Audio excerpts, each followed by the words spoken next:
Margaret Whitmore had always believed that the greatest blessings often came in pairs, but never had she imagined how profoundly true this would prove to be when her twin granddaughters were born on a snowy December morning 35 years ago. As she sat in her favorite armchair by the window of Willowbrook Nursing Home, watching the afternoon light filter through the lace curtains, she smiled at the memory of that magical day when Grace and Ruby entered the world just 7 minutes apart. From the very beginning, it was clear that these two little souls, though sharing the same face, possessed hearts that beat to entirely different rhythms. Grace emerged first, quiet and serene, her tiny fingers already reaching for delicate things with an almost mystical gentleness.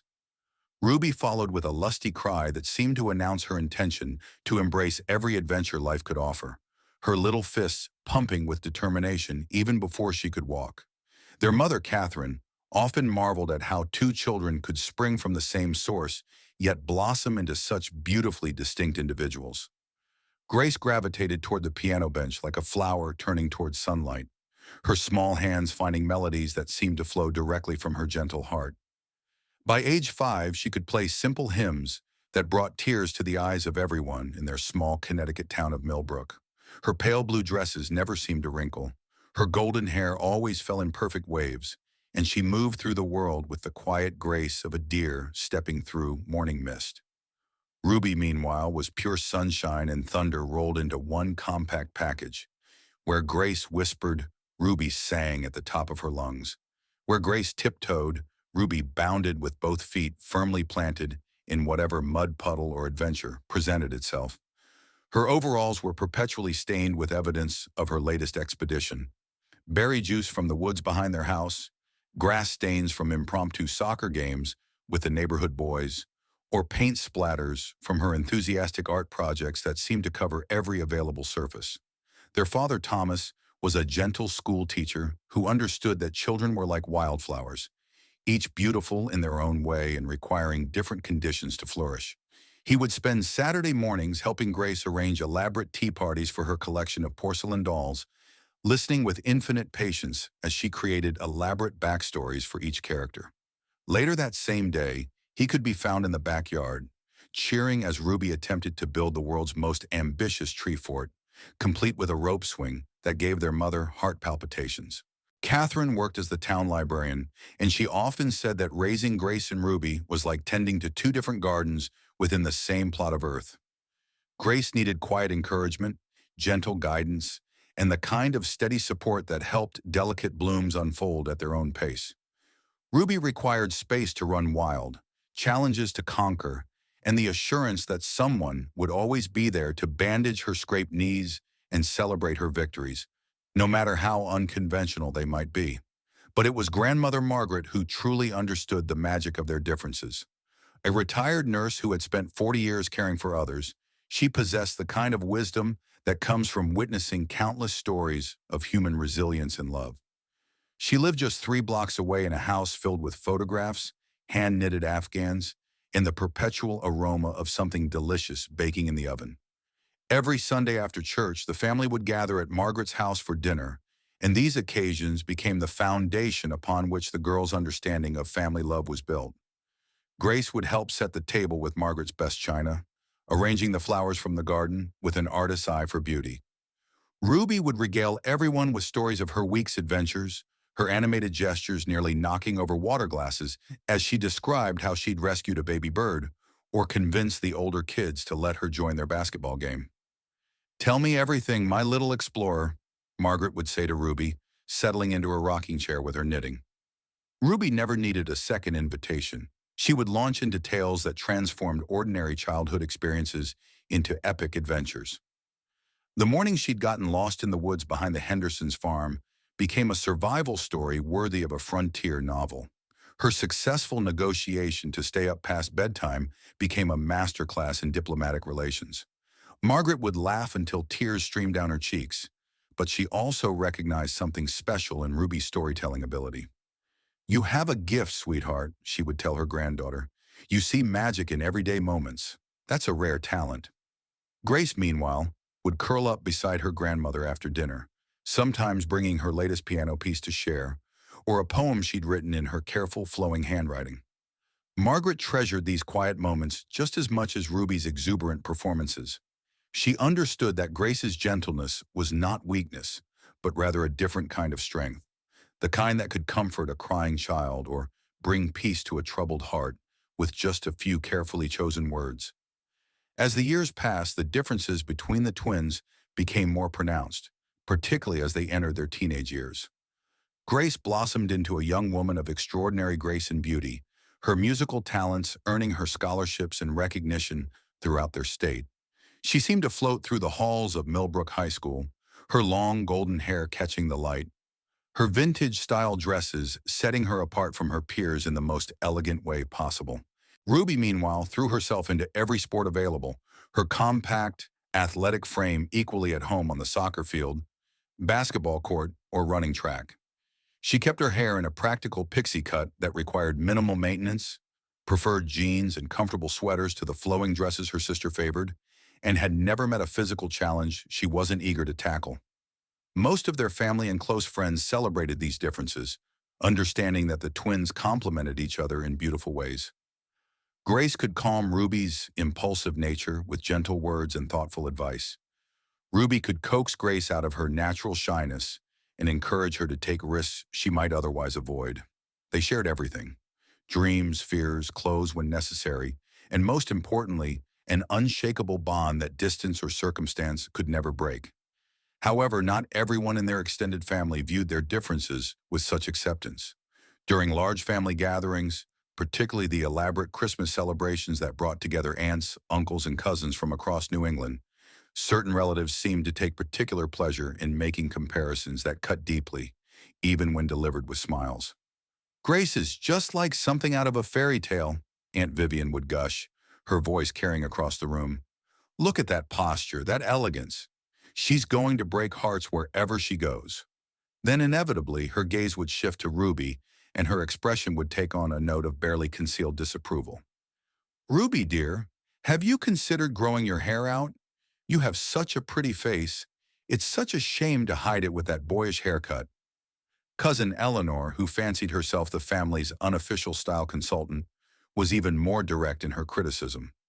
"Ruby could be just as beautiful as Grace if she'd only make an effort," she would whisper to anyone within earshot. "It's almost like she's deliberately trying to be different. Those clothes, that hair. She's practically asking people not to take her seriously." These comments, delivered with the kind of casual cruelty that family members sometimes inflict upon each other, did not go unnoticed by Ruby. Though she maintained her cheerful exterior and quick wit, those closest to her could see the shadow that crossed her face when such remarks were made. Grace, with her finely tuned emotional radar, never failed to appear at her sister's side during these moments, offering silent support and unwavering loyalty. "Don't listen to them," Grace would whisper fiercely, her usually gentle voice taking on an edge of steel. "You're perfect exactly as you are. They just don't understand that there are different ways to be beautiful." Their parents, Catherine and Thomas, did their best to shield their daughters from such negativity, often cutting short visits or firmly redirecting conversations when relatives became too critical. But they couldn't protect the girls from every careless comment or disapproving glance. When college application time arrived, the twins faced their first real separation. Grace was accepted to the prestigious Berklee College of Music in Boston, where she planned to study piano performance and composition. Ruby earned a full athletic scholarship to the University of Vermont, where she would study physical therapy while competing on the cross-country and track teams. The night before they left for their respective schools, the twins lay in their shared bedroom, just as they had thousands of times before, whispering in the darkness about their hopes and fears for the future. "I'm scared," Grace admitted, her voice barely audible. "What if I'm not good enough? What if I can't handle being so far from home?" Ruby reached over and took her sister's hand, just as she had done when they were small children afraid of thunderstorms. "Gracie, you're the most talented person I know. You're going to be amazing. And if anyone gives you trouble, just remember that you have a sister who can run a 6-minute mile and isn't afraid to use that ability to track down anyone who hurts you." Grace giggled despite her anxiety. "What about you? Are you nervous?" "Terrified," Ruby admitted, "but also excited. I can't wait to see what's out there waiting for us." College life suited both girls, though in very different ways. Grace thrived in the structured, artistic environment of music school, where her talents were nurtured and her gentle nature was appreciated by professors and fellow students alike. She made close friendships with other musicians who shared her passion for creating beauty through sound. Ruby discovered that the wider world was full of people who appreciated her unique combination of athletic ability, quick wit, and generous heart. Her professors in the physical therapy program were impressed by her natural empathy and her ability to motivate patients through difficult rehabilitation processes. Her teammates became like a second family, and for the first time in her life, Ruby felt completely accepted for exactly who she was. Despite the distance between them, the twins maintained their close connection through daily phone calls, text messages, and video chats.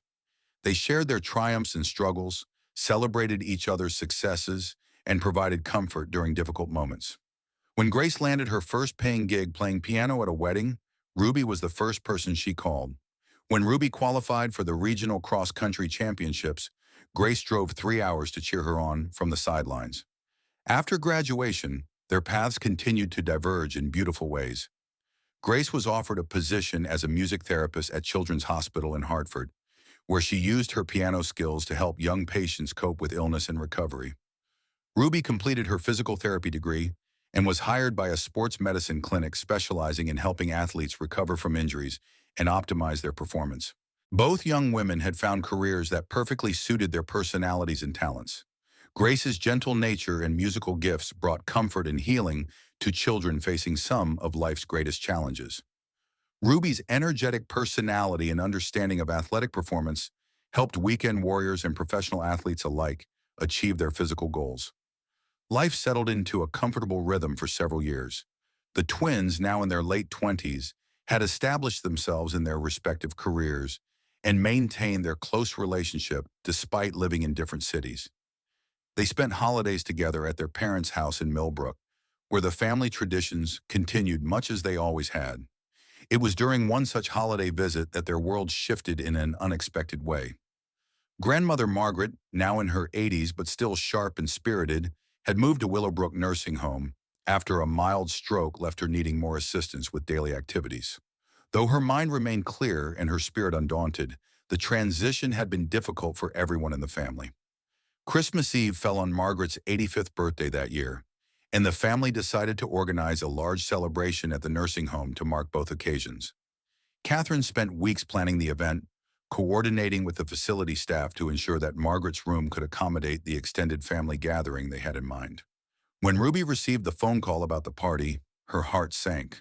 She loved her grandmother dearly and wanted to celebrate this milestone birthday, but she also dreaded the prospect of facing the same relatives who had spent years making subtle and not so subtle comments about her appearance and lifestyle choices.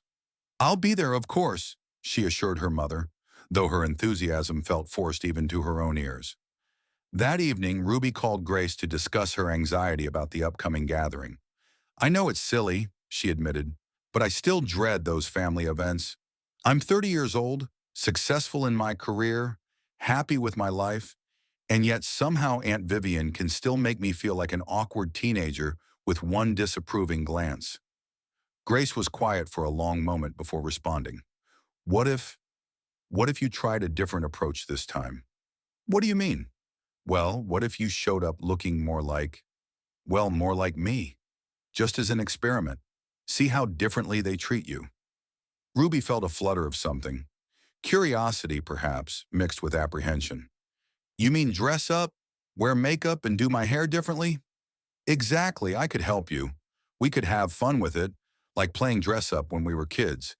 And maybe it would give you some insight into how shallow those comments really are." The idea intrigued Ruby more than she wanted to admit. She had always wondered what it would feel like to move through the world in Grace's skin, to experience the automatic approval and admiration that seemed to follow her sister wherever she went. "Okay," she said finally, "let's do it." The morning of Christmas Eve, Grace arrived at their parents' house armed with suitcases full of clothes, makeup, and hairstyling tools. Their childhood bedroom was transformed into an impromptu salon as Grace set to work creating Ruby's transformation. First came the hair. Ruby's practical pixie cut had grown out somewhat over the past few months, giving Grace enough length to work with. She washed and conditioned Ruby's hair with expensive products, then used hot rollers and styling tools to create soft waves that framed her face in a completely different way. Next came the makeup. Grace was an artist with cosmetics, understanding how to enhance natural features while creating an overall look of polished elegance. She carefully applied foundation, concealer, eyeshadow, mascara, and lipstick, transforming Ruby's fresh-faced athletic appearance into something more conventionally glamorous. Finally, the outfit. Grace had selected a deep emerald dress that hugged Ruby's athletic figure in all the right places, paired with heels that added 3 inches to her height and a string of pearls that had belonged to their grandmother. When Ruby looked in the mirror, she barely recognized herself. "Wow," she whispered, touching her reflection as if to confirm it was real. "I look beautiful," Grace finished. "You look absolutely beautiful." But Ruby, she paused, studying her sister's face in the mirror. "You were beautiful before, too. This is just a different kind of beautiful." Ruby nodded, though she wasn't entirely sure she believed it. As they prepared to leave for the nursing home, she felt a strange mixture of excitement and unease. Part of her was curious to see how people would react to this new version of herself. Another part wondered why she cared so much about their approval. Willowbrook Nursing Home had been decorated for the holidays with twinkling lights, garland, and a beautiful Christmas tree in the main common area. Margaret's room had been cleared of furniture to make space for the family gathering, and the staff had provided tables laden with food and drinks. When Grace and Ruby arrived together, there was a moment of stunned silence as their relatives processed what they were seeing. For the first time in years, the twins looked almost identical again. Two elegantly dressed young women with the same face, the same graceful posture, the same polished appearance. The comments came quickly, and they were everything Ruby had expected, and everything she had secretly longed to hear for so many years. "Ruby, you look absolutely stunning," gushed Aunt Vivian, rushing over to embrace her. "What a transformation. You should dress like this more often." "Now you both look like proper young ladies," declared Cousin Eleanor with satisfaction. "Grace, you've done wonders with your sister. She's every bit as beautiful as you are when she makes an effort." "You could be twins again," laughed Uncle Robert, completely missing the irony of his statement. Ruby smiled and accepted the compliments graciously, but something felt hollow about the whole experience. These were the same people who had known her for 30 years, who had watched her grow up, achieve success in her chosen field, and build a life that brought her genuine happiness. Yet their approval seemed to hinge entirely on her ability to conform to their narrow definition of feminine beauty. As the evening progressed, Ruby found herself watching the interactions around her with new eyes. She noticed how differently people spoke to her when she looked like their idea of an acceptable woman. Suddenly, her opinions seemed to carry more weight. Her jokes received more enthusiastic laughter. Even her career achievements were discussed with a new level of respect, as if her professional success was somehow more legitimate now that it came packaged in the right wrapping. But it was her grandmother's reaction that truly opened Ruby's eyes to what was happening. Margaret had been sitting quietly in her wheelchair near the window, observing the festivities with the kind of gentle smile that had always made her granddaughters feel completely loved and accepted. When Ruby approached to wish her happy birthday, she expected the same warm embrace and loving words she had always received from this woman who had been such a source of strength throughout her life. Instead, Margaret looked at her for a long moment with an expression that seemed almost disappointed. "Ruby, my dear," she said finally, her voice carrying a weight that made everyone nearby fall silent. "You look very pretty tonight, but I have to ask, where did my little explorer go?" The question hit Ruby like a physical blow. She felt tears spring to her eyes as she realized what her grandmother was really asking. In trying to become someone else, had she lost sight of who she really was? I thought, I thought this would make everyone happy," Ruby whispered, suddenly feeling foolish in her borrowed clothes and carefully applied makeup. Margaret reached out and took Ruby's hands in hers, her aged fingers still surprisingly strong. "My darling girl, the people whose happiness depends on you changing who you are. Those aren't the people whose opinions should matter to you." Around them, the room had grown quiet as other family members strained to hear the conversation. Margaret's voice, though gentle, carried clearly to every corner of the space. You want to know what I see when I look at you, Ruby? I see a young woman who has never met a challenge she couldn't overcome. I see someone who chose a career dedicated to helping others reclaim their strength and mobility. I see the little girl who used to come to my house with scraped knees and grass stains and tell me stories that made me laugh until my sides hurt. Margaret's eyes moved around the room, taking in the faces of the relatives who had spent years making Ruby feel inadequate. You see, some people only recognize one kind of beauty, the kind that fits into a very narrow box. But real beauty, lasting beauty, comes from living authentically. It comes from being brave enough to be yourself in a world that's constantly trying to convince you to be someone else. She turned back to Ruby, her expression infinitely tender. You have always been beautiful, my dear one. Not because of how you look, but because of who you are. Your energy, your compassion, your courage, your ability to find joy in simple things. That's what makes you beautiful. Don't let anyone convince you otherwise. Ruby felt something break open in her chest. Not in a painful way, but like a flower finally blooming after a long winter. She looked around the room at the faces of her relatives, some embarrassed, others defensive, and realized that their approval had never been worth pursuing in the first place. Excuse me for a moment, she said quietly, and slipped out of the room. In the nursing home's restroom, Ruby stared at her reflection in the harsh fluorescent light. The woman looking back at her was undeniably beautiful by conventional standards, but she felt like a stranger. This wasn't her face, not really. This was a mask, carefully constructed to meet other people's expectations. Working quickly, Ruby splashed cold water on her face, washing away the carefully applied makeup. She ran her fingers through her styled hair, tousling it back into its natural texture. From her purse, she pulled out the spare clothes she always carried, comfortable jeans, a soft sweater in her favorite shade of blue, and the worn sneakers that had carried her through countless miles of running. When she returned to Margaret's room, she was herself again, face scrubbed clean, hair tousled, dressed in clothes that felt like home.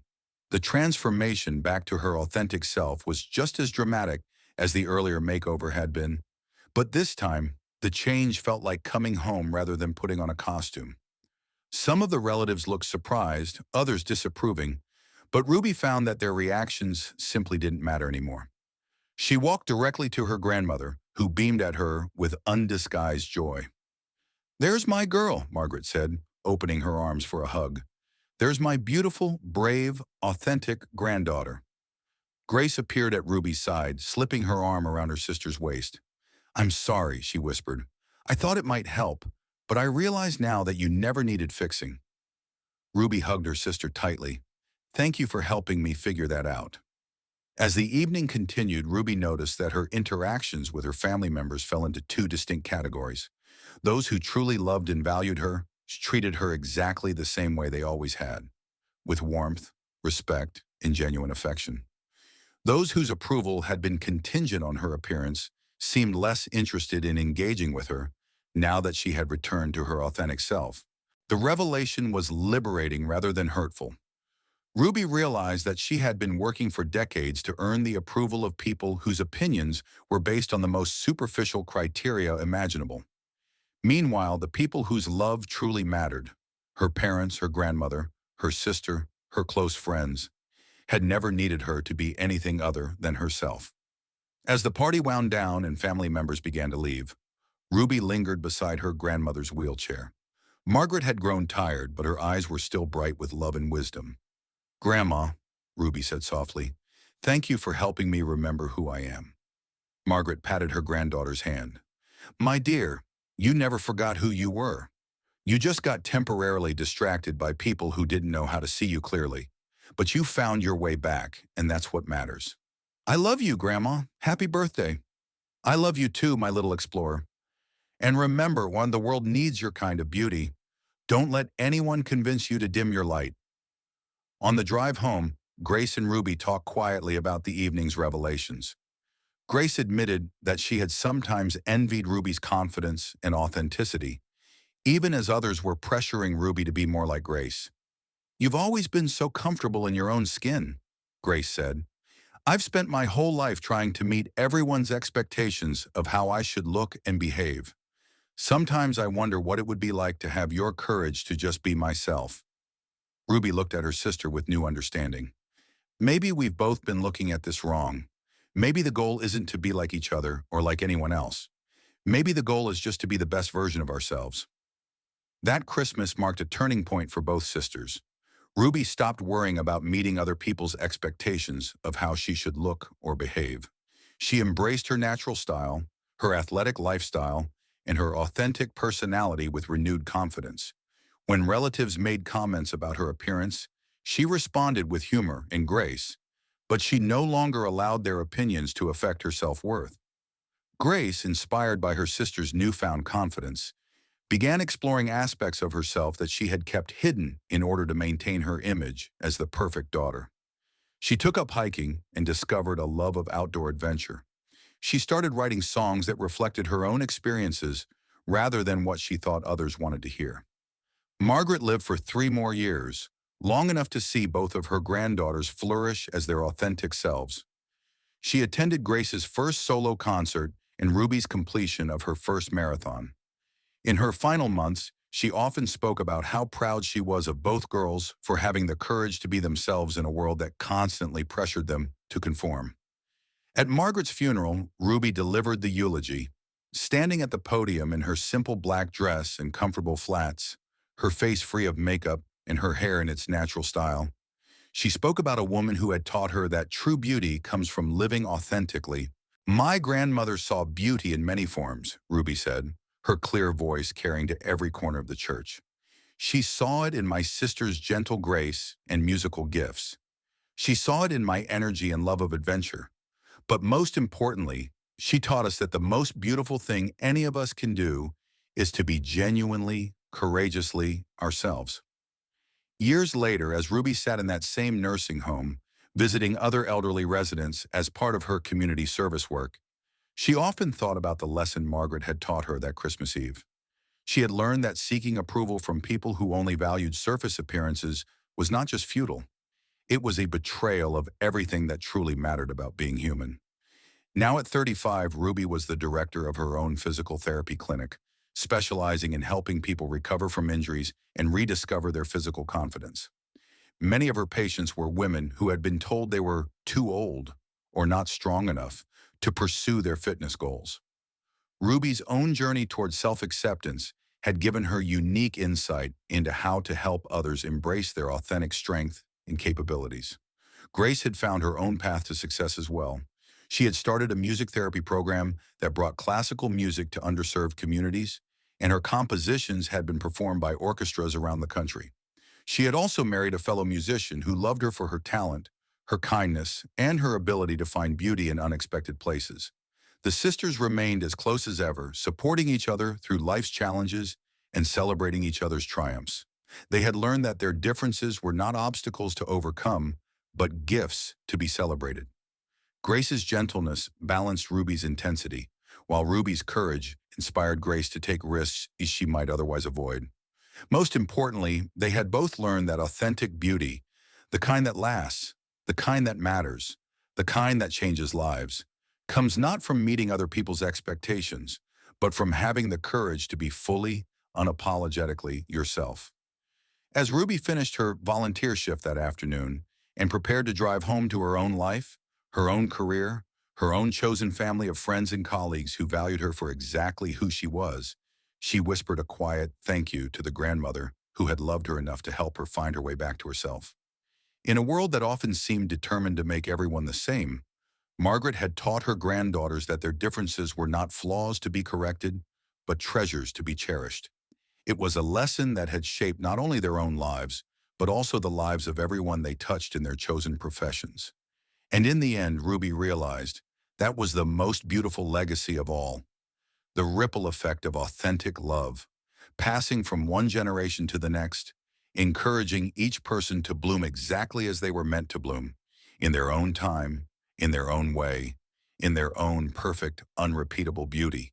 The evening sun streamed through the nursing home windows as Ruby walked to her car, her comfortable shoes silent on the polished floors, her natural hair catching the golden light, her face glowing with the kind of beauty that comes from a life lived authentically and a heart at peace with itself.